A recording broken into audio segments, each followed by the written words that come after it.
ભરૂચ નીલકંઠેશ્વર મંદિરના માર્ગ પર રહેલ કચરાના અહેવાલ બાદ જાડેશ્વર ગ્રામ પંચાયત દ્વારા સાફ સફાઈ કરવામાં આવી હતી।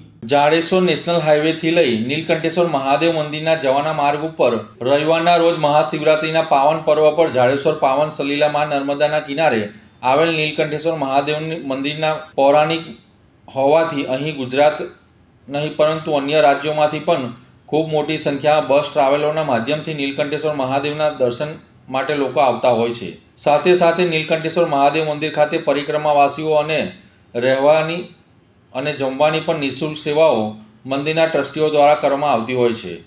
પરિક્રમામાં દરરોજમાં 1000 થી 1200 જેટલા પરિક્રમાવાસીઓ રાત્રિ રોકાણ અને ભોજન પ્રસાદનો લાભ લેતા હોય છે।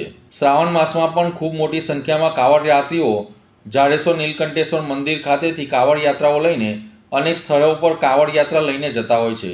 ત્યારે જાડેશ્વર ખાતે નીલકંઠેશ્વર મહાદેવ મંદિરે ગત સોમવારના રોજ મહાશિવરાત્રિના પર્વને લઈને હજારોની સંખ્યામાં શિવ ભક્તો વહેલી સવારથી જ મંદિરે દર્શન માટે ઉમટી પડ્યા હતા।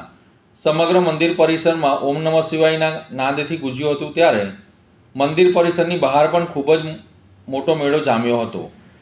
જાડેશ્વર નેશનલ હાઈવેથી લઈને નીલકંઠેશ્વર મંદિર સુધીના માર્ગ ઉપર દુકાનદારો તેમજ દુકાનો લગાવવામાં આવી હતી, પરંતુ શિવરાત્રિ પૂર્ણ થયા બાદ આ માર્ગ ઉપર દુકાનદારો પોતાનો કચરો અહીં ઠાલવી જતા આ માર્ગ ઉપર ગંદકી જેવો માહોલ જોવા મળ્યો હતો।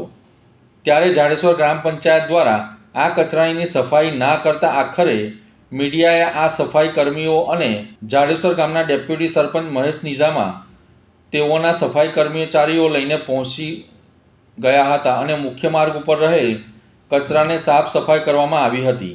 ત્યારે સ્થાનિક લોકો પણ એક જ માંગ કરી છે કે અહીં મહાદેવ મંદિર માર્ગ ઉપર બ્રહ્માકુમારી સંસ્થા, સ્કૂલ, કોલેજ સહિત સંસ્થાઓ અહીં આવી હોવાથી આ માર્ગ ઉપર વધુ નહીં પણ અઠવાડિયામાં એકવાર સાફ સફાઈ થાય, તેથી મંદિરે દર્શને આવતા શિવ ભક્તો માટે સુવિધા ઉપલબ્ધ બની રહે।